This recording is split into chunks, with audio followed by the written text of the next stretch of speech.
Now, many people are aware that trust determines the quality of collaboration and relationships. I mean, it's such a huge difference if you work in a team or an organization when there's a high level of trust and you can be yourself, you can be open about what you think and what you feel, compared to when there's a low level of trust and you have to really be careful what you say to who, and you might be anxious and there might be strategic behavior and competition and all that stuff. So when trust is that important for the quality of collaboration, how do you get it? Well, you get trust, or you build trust, by enhancing the quality of connection.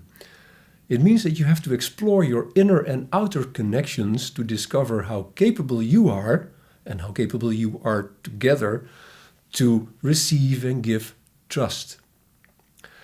And for this, I have created the Power of Connection model. And the Power of Connection consists of 4 dimensions of connection, and we're going to discuss them one by one. And then, when we've done that, we're going to look at how you can use the Power of Connection model yourself to reflect on how capable you are in giving and receiving trust. The first connection is the connection to yourself. And you are connected to yourself when you have a realistic and complete self-image, when thinking or feeling are balanced, and when you know what drives you on a deeper personal level. When all of these connections to yourself are strong, you possess self-esteem. You will find and occupy your place in the world. You're a social person, you're transparent, and you're honest. So being present, being transparent, being self-aware, and being yourself, being authentic, that's the connection to yourself. And when you have that, that brings self-esteem. Self-esteem has a huge impact on collaboration and on relationships. Now, what if you don't have it? Well, if you don't have it, you're, in one way or the other, you're disconnected from yourself. Something is disconnected from yourself. You might deceive yourself in who you are. Your self-image might not be complete or realistic. You're not transparent. The opposite is opaque. And you're not aware of specific traits of yourself, so you're not really yourself. And the effect of that is that in one way or the other, there is some self-doubt. Now, self-doubt has many faces when it comes to behavior, but acting it out. You can blame others, you can be very judgmental, you can be very critical to others, but the essence of it is self-doubt. So, again, that has a huge impact on collaboration and on relationships. The second dimension is the connection to others. Now, you're connected to others when you have a genuine interest in what drives their behavior and feelings. Now, one of the most challenging elements in collaboration is coping with differences in opinion on the right thing to do. And building rapport is the first way to handle those differences. It means connecting and understanding others and getting to know each other better. To do that, you exchange judgment for curiosity. And beyond the skill to build rapport lies the ability to feel respect. And respect is actually something you give to another person. So when they feel respected, it brings so much more willingness to collaborate and to be with each other. And on a deeper level, this is all about empathy and love. Connect with them on a heart level. In return, you get a lot of willingness and appreciation and satisfaction and joy.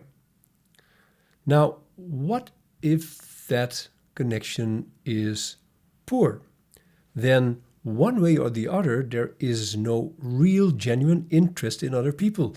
You might consider people as needed to get the job done, but you're not really interested in who they are. So you might be interested in what they do, but not in who they are. That's really a different connection. There might be conflict simply because you don't really understand each other. So the differences become apparent and they might turn into conflict.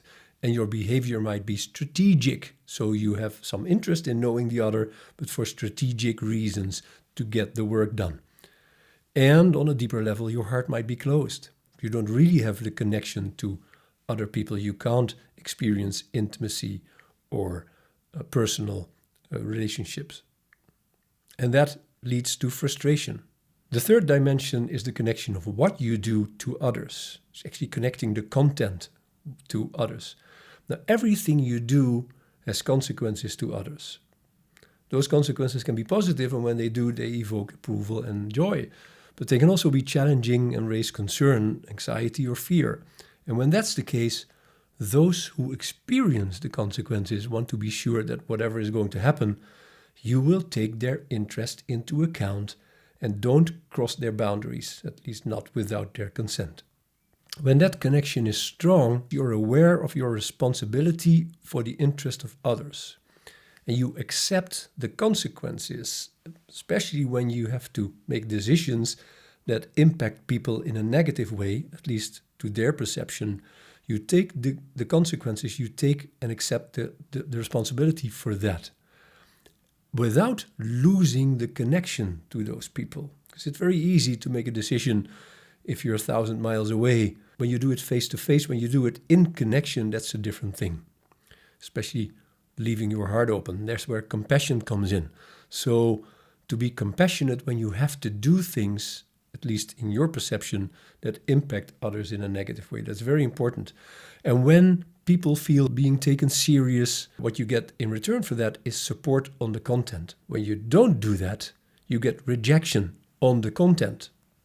So you take care of yourself on the expense of others. You might be indifferent for the impact of your decisions, and you might even feel resentment. If you look at the fourth dimension, that's the connection to what you do. When the connection to what you do is strong, you are reliable. You can take control, you can take initiative and responsibility and support others to do that when it works better. And because of that, you add power to a team. Your strength stems from your belief in the meaning, in the value of what you do.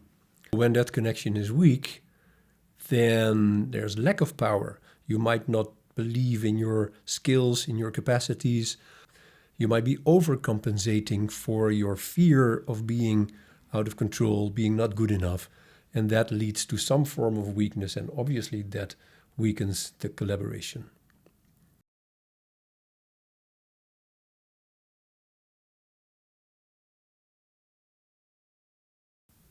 There are 3 ways you can use the Power of Connection model as a reflection tool. The first way is to read the Radical Self-Management ebook and score yourself in each of the 4 dimensions. There are 3 levels in each of the dimensions, and you can score yourself. Then you get a general self-image score.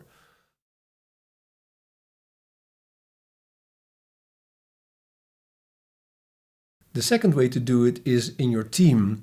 Dedicate a meeting to the power of connection and talk about how you all perceive the power of connection in each of the 4 dimensions. And from there, that could be a really good starting point to discuss how you could enhance dimensions that you perceive as weak.